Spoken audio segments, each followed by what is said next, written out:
Greetings and welcome back to Hiveswap Friendsim. Previously, we took a nap. It was nice. Having naps is good. Go have a nap after this, or before this. You can pause it, it's fine. But let us just continue. It was nice. Let's continue with Volume 8. Previously we had a nice little of stresses, song and otherwise. Well, we got stresses, and now let's go for the song. Yeah, with the excited one. She looks happy. Maybe. Another night, another ramble. A classic song comes back to you as you continue on your way. Some of that good old earth wisdom about a specific kind of footwear being made for walking. Ah, yes. Her song.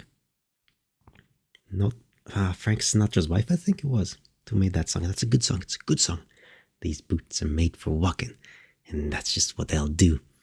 One these days, these boots are gonna walk all over you. I can't sing for shit. Anyway, you wish you had that kind of footwear right now, in this current chapter of your life. Or any footwear for that matter. Right, we're barefoot. Good job, us. You've definitely learned your lesson about getting overexcited at the prospect of new friends. Bullshit. That's fucking bullshit. And running out in nothing but a bathrobe. Fuck that, we'll run out naked to make friends. We're a friend slut. Come on now. Who are you kidding? Yeah, exactly. Nobody. You're not kidding anybody. Maybe not that particular bathrobe way, but chances are high that wasn't the last time you'll fly off in the buoyant afterglow of an intense friendgasm. Yeah, let's go meet Chixie Rauschmir.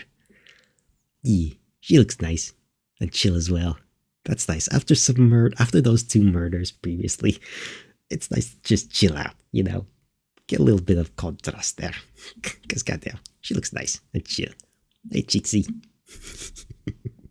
Ah, look at that grin. That's a nice smile. That's just a nice smile. Look at that. And she's a singer or something like that. Anyway, let's go meet Chixie. Your point is, you need a wardrobe change. You should have asked Elwood for one of her rad leather jackets. You could really make one of those work. Ah, jeez, this is kind of a crummy neighborhood. And there you go again, making snap judgments. Get a little alien culture into you and suddenly you're an expert. Looks like you found the Alternia nightlife. Well, technically all life here is nightlife. If people are nocturnal here, shouldn't nightclubs be called day clubs? Maybe the lure of dancing and getting smashed with strangers is not enough to get people to brave the blistering sun. You doubt you'd brave a stiff breeze for it. You aren't much of a partier. Same here, too old for that. Plus, no friends. That's fine. But recently you are all about new experiences. You'll try anything once. Yeah, if the opportunity presents itself, I wouldn't mind trying things once either. Most things. Probably not some of the hard drugs, because what's the point? Don't need that. Some of them are hyper addictive. Don't need that. Expensive habits. Don't need that. But none of that is really available where I live. Although I don't have any contacts, so that's fine. Probably is, whatever, anyway. A long line of people snakes along the side of a building. It doesn't appear to be moving. The club must not be open yet. You consider getting in the line, but there's so many people here, you really are more of a one-on-one friendship type. So, go in the back alley. Good job. You go around the back instead, to your old friend, the back alley and the dumpster. Yeah, that's where a murder can easily happen. Come on, that's where Bruce Wayne's parents died. Distantly, you hear music. It comes on every few seconds and then drops off. Maybe a sound check. Ah! You hear something else. Ah! A musical sigh comes from up ahead. Oh, I can't do a musical voice. But I'll try. I have to try for Chixie. You turn the corner to find a girl standing alone outside the back entrance. A heavy door is propped open with a chunk of concrete, like someone had gouged it out of the street. The girl has on a sweater dress and leg warmers, a bronze sign splashed across her chest. You wonder if you should consider painting a sign onto your own clothes, just to make yourself seem more normal. Yeah, no, probably no point. You'd also need to paint yourself grey and find a pair of fake horns. Who would do something like that? Sounds like a huge range with absolutely no benefits. The girl hasn't noticed you yet. She's staring at her feet and sighing. Also, she's making weird little whoops and clicking noises, or singing a few bars of wordless notes, starting low and then climbing up high. Oh, it sounds pretty good. Oh, then I can't imitate that. That's basically my musical range. The enclosed, yeah, I'm a different kind of vocal artist. Not in the singing kind, but of the other kind, I suppose. But maybe... look, no, I'm not doing that right now. I'm here to relax and read thing, not try to be a fucking voice actor. That's the other fucking chow. You don't get that here. You don't get a strong effort from me here. You don't get editing here. You get bullshit like this from me here. That's it. It sounds pretty good. The enclosed space between the alley walls makes it seem like it's coming from all directions. Maybe you should just leave. She looks busy. But then another troll sticks their head around the open door, shooting the girl an unkind look and kicking the cement block doorstep away. Oh heck, there's really only one reason you would pop open the door.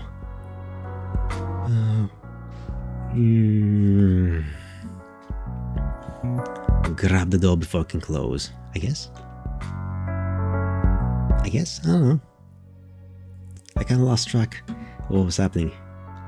Displaying the dexterity of someone far healthier and far less dressed in a slinky bathrobe, you grab the door before it can slam closed. The bronze-blood girl's attention snaps up and she breaks off mid-note. She takes in the misplaced concrete and you holding the door. Oh, thanks for catching that. I've had to go all the way around for that front. It must have been the wind. Just what sort of wind do they have here that could pick up a chunk of rock the size of a turtle? Unless wind is urban slang for some rude douchebag. She gives you a quick little smile and darts through the door, letting it close behind her with a solid click. Oh. Yep. Locked. The brief gleaming flare of friendship you felt when she smiled at you in earnest thanks stutters and dies. You really had a moment there, but now she's inside and you're out here, where you will never reap the fruit of glorious friendship you planted with that act of kindness. Geez, what's the point of doing something nice if you don't get any credit for it? You don't need to. You don't need credit for doing nice things, just do nice things. But okay. Awkward. Sure. Been a little bit since we got a bad ending. It's not like a bad ending, it's just like we didn't get anything interesting. Anyway, Chixie. I guess let's just stand there like an asshole. Great. Like the witness to a disastrous car accident, you stand there and watch as the girl notices the door closing and lets out a squeak, jumping for the handle. She misses it and smacks her knee against the metal frame. Ouch! Damn it!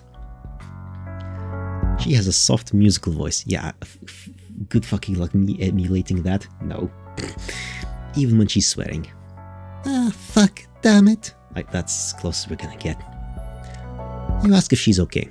She stops rubbing at her knee and looks up at you. You're quite a bit taller, huh? Oh really, that's a first, isn't it? But she looks older than some of the other trolls you've hung out with. No worries. Well, at least not about my leg. If you want something to worry about, I'm sure I can come up with some ideas without much trouble. You assure her that you've had plenty to worry about recently, though you appreciate the offer. She gives a fruitless tug on the back door. She knocks. Nobody comes. She knocks again. Still nothing. You tell her that someone kicked her doorstep out of the way. She looks disappointed but not surprised. Oh well, I'll just have to go back around to the front. Could be worse.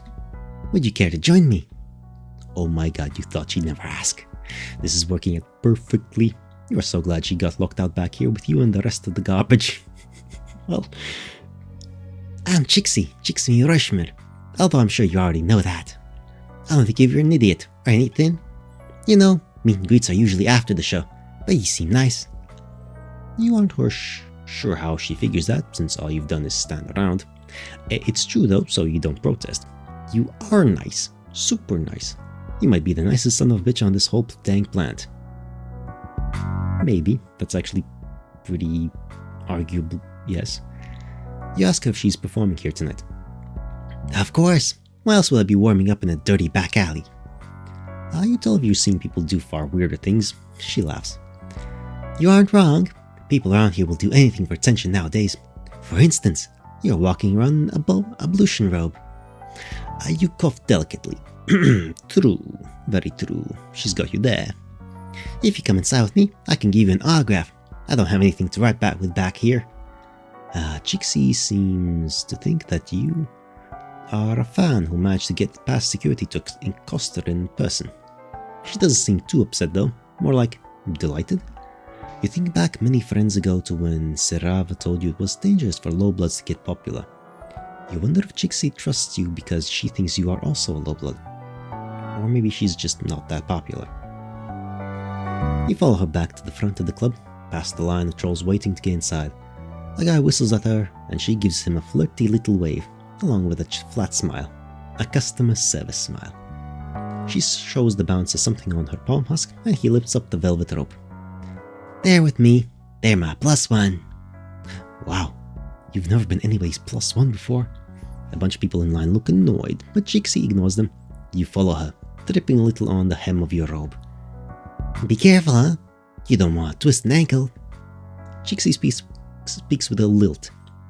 I'm not sure I know what a lilt is. Well. Like a character in a musical getting ready to bust into song. Okay. So, kinda. Okay. You hope you aren't supposed to participate if she does. I won't. You're a little too busted for impromptu dance numbers, and you're also liable to flash someone in this robe. But we're a stick figure. We start off without clothes and we don't have anything. We're a stick figure. We're stick man. We got torso, legs, arms, and a head, and eyes, and a mouth. And that's it. We don't have an anatomy beyond that. We don't have anything to flash with. You hear music and chatter from down the hall, but Chixie pulls you in another direction, toward the dressing rooms. You pass several closed doors, stopping in front of one that seems to be in the process of being cleared out. A bunch of shit is spilling out into the hall, clothes trailing out of suitcases. A microphone cord seems to be slithering slowly along among the detritus. Charming. God, I can't do anything without someone messing me around, locking me out, and now this. Who did this? I'm seriously out for blood tonight. Looks like someone commandeered her dressing room while she was out, as well as tossed all of her shit out into the hall. I have to deal with this. I'll be right back. You can borrow some clothes if you want. In fact, I insist. She leaves you in the cramped little room. It's dark in the hall, but everyone in Alternia is kept darker than is comfortable for you. You're getting used to it, though. You imagine humans used to have to deal with this all the time back before electricity, provided they didn't die immediately of dysentery. You flick on the outline of white bulbs around the mirror. Oh wow, even in the soft, flattering light, you look like an A-grade free-range disaster. Tagora's expensive rainbow drinker serum has rubbed off and now you're mostly just dusty. You wade through a couple of Chixie suitcases, but everything here is too small for you. There's a couple of sweater dresses and a hoodie that might fit, but without a pair of pants that's gonna get the real scandalous real fast. The only thing you find that works in the whole damn dressing room is a floaty purple dress hanging on the back of the door. Definitely not your style. You never would wear anything like this at home. But fuck it, roll with the punches, right? And not just in violence ways, fashion ways. You give a little experimental twirl in front of the mirror. You aren't gonna break any hearts, but you'll do. You actually kinda dig it. You're busy admiring yourself when Chixie comes back. She sniffles sharply and there are tear tracks on her face, but she isn't crying anymore. In fact, she looks mad as hell. Yeah, she looks like, the fuck? Oh damn, is she mad at you? Did you manage to fuck something up without even being there? You've got mad fuck up skills. I got bumped. They kicked me off the lineup. I was supposed to be opening, but some new band came in and they have a purple blood drummer, so the club owner let them take my place. Of course, this is how it always goes. Oh god, she looks so sad. Time to break out your finely tuned comforting muscles. But before you can get those guns out, someone oozes up at the two of you. Someone you recognize. Oh fuck. Oh fuck this guy. Oh goddamn. Oh, incredible. Miss Rojman. Of course he's here. Fuck this guy. Oh god. Zebra. Fuck this guy. God damn it. What are the odds? It must be fate. Well, you chirped that you were coming to the show, so I guess the odds were pretty good. Zebra doesn't let this dim his sparkle. He isn't the type of guy to let facts get in the way. He hasn't even noticed you. He's too busy kissing the back of Chixie's hand. Looking good, baby. I'm kinda a mess. I've been crying. Well, crying looks good on you. Zebra finally glances your way and does an extremely exaggerated double take. Wow, damn.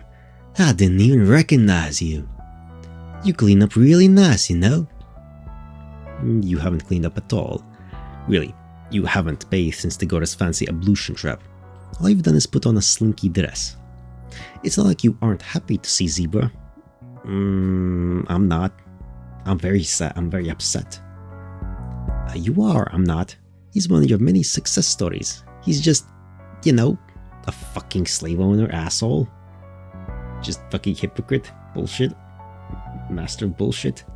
Self-victimizer. Oh, woe is me. I'm super rich and it's everyone else's fault because I'm sad. Oh, fuck this guy. Fuck this guy. Fuck this guy. Screw Zebra. Absolutely fuck this guy. 100%. And not in any kind of good way. Like, with a chainsaw. The kind of friend you want to think back on fondly from time to time. Remembering all the good times. Like when he made us his slave? Or something? Yeah, not necessarily the kind you want to hang out with. Or have hang all over you. Like he is right now. Chixie looks at his arms around your shoulder and seems momentarily annoyed. Correct. Then her expression skips a couple tracks and hits back on neutral. So you met? Where? Online? In a forum? Can I join? Not in the forum. Unless you're talking about the forum of life. He winks. Fate just keeps bringing us together, doesn't it? Just like you and me, Chixie baby. Chixie laughs. Now that she's gotten over her surprise, her entire demeanor has changed. Her body language is relaxed and she keeps biting her lip. She looks like an actor demonstrating bashful on command. Zebra is eating it up. It was really nice of you to post about my EP on your blog. I got a lot of listens from that. Babe, have I ever told you I think you're so strong? Seriously, low-belt girls are so strong. Chixie laughs again. It sounds painful, yeah. This guy's existence is pain for everyone else. Maybe once or twice. I love your new stuff. That one song, Poison's Moon or whatever. Bloody Sun. Right, yeah, exactly. Real good stuff, sweetheart. I can't wait to hear more tonight. Oh right, he doesn't know Chixie got bumped. Chixie meets her eyes. She seems to be trying to communicate something entirely using her eyebrows. Mind your own damn business. Yeah, we don't wanna... Yeah, let's just mind our own business. You follow Chixie's lead and don't say anything. Zebra will find out pretty soon anyway that the show starts and Chixie doesn't get on stage. He doesn't actually care. He can turn around on being about himself anyway. He takes off, saying he's gonna go get a spot in the pit. There's no pit here. Her earnest, polite look drops as soon as Zebra's out of sight. She's letting you see all the bits of herself that she has to hide from other people. You wonder if it's because you don't matter that much, or because she can sense your trustworthy nature. You are a natural optimist when it comes to friendship, so you decide to believe the latter. Come on, I'm gonna get a good look at the jerks who took my stage from me, so I can talk about them on my venture. You can follow if you want, only like 4 people do. It's not like anybody cares about my problems anyway. You risk an encouraging pat between her shoulder blades. She sniffs and wipes her nose. At least I have you, my one non-creepy fan. At least I think you're not aren't creepy. I guess I don't know you that well. You assure her that you aren't creepy. At least not as creepy as that guy, yeah.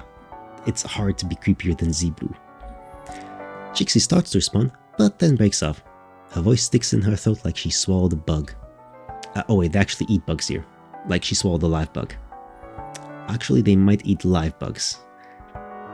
Well, fuck, smile cancelled. Anyway, Chixie stops talking and you realize it's because she's listening instead. The first band is on, and going from Chixie's expression, this must be the band that scooped her.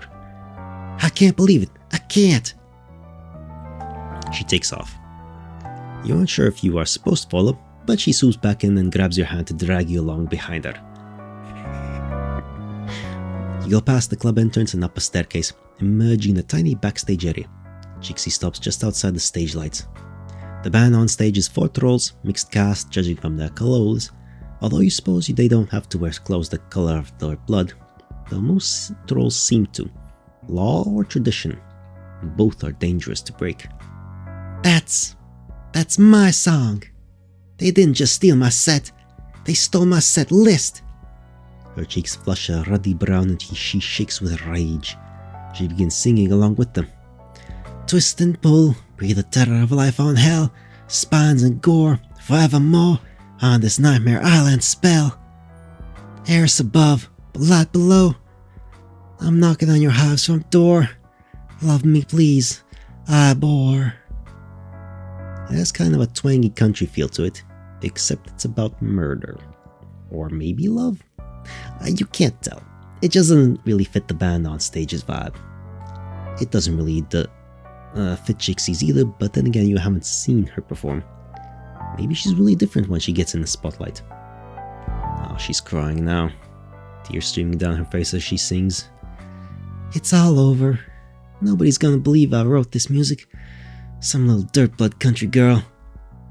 You remember that Sarah told you about high blood stealing their music and acting like they wrote it. Oh god, that's so unfair. That sucks. Where's the bar? We can't do anything, let's not get involved. The best thing we can do is just get drunk. Chixie looks up at you like she's only just remembered she is a physical body and not simply an amorphous blob of pure sadness. There's a cluster of bottles on a nearby amp. God, more Faygo. Of all the brands that could cross galaxies, of course it had to be Faygo. Chixie grabs what looks like a liquor bottle. Right here, come on. 9 my venture is enough for this. Back in the dressing room, Chixie appends several suitcases onto the floor, mixing her stuff with the other performers. Her given shit-o-meter is down in the red apparently. That's fine. She flops down the pile she's made and takes a huge gulp out of the bottle. Wow, have some. It's awful. Encouraging. Come on, it's gross, but it won't kill you. I wish people would stop promising you that. So far it's been true, but you still don't trust it. She takes another drink and hiccups, then holds the bottle out for you. Great, peer pressure. Lying on a pile of sweaters with a distraught vocalist and getting wasted is exactly what you want to do with your evening. Hey, that's a pretty good evening, overall. You know, better than committing murder, or being enslaved, or getting beat up by bandits, or some other horrible incident. Chixie gives the bottle a shake. Oh well, you sucked smoke out of a bug's ass, and you're still here. You drop down on the sweaters beside her. Chixie is dramatic, but you are disappointed to discover that she was not being dramatic about this. It is awful. Right? Have some more. You do. God, that's bad. Chixie's getting a lot tipsier than you. She's drinking faster and she's smaller than you are. Not that you know shit about troll physiology. Come on, let's commiserate. It's hard, you know? You nod. Boy, do you know. The music business, I mean, especially when you're starting out. You have to be visible, but you also can't look like you're showing off. You have to pretend that you don't like the attention or fame, even if you do. But sometimes you have to pretend you do like it, even if you don't. If you're low blood, you have to watch everything you do, all the time. If you're high blood, you can do anything and everybody thinks it's awesome, no matter what. Show business sucks.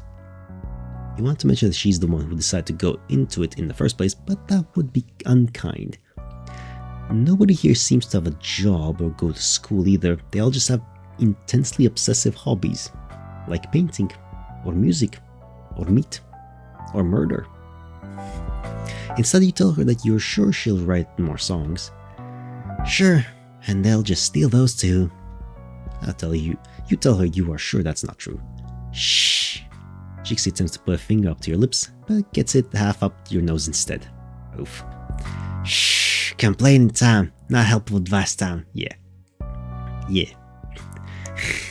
Good. Ah, dang, you can definitely get behind that.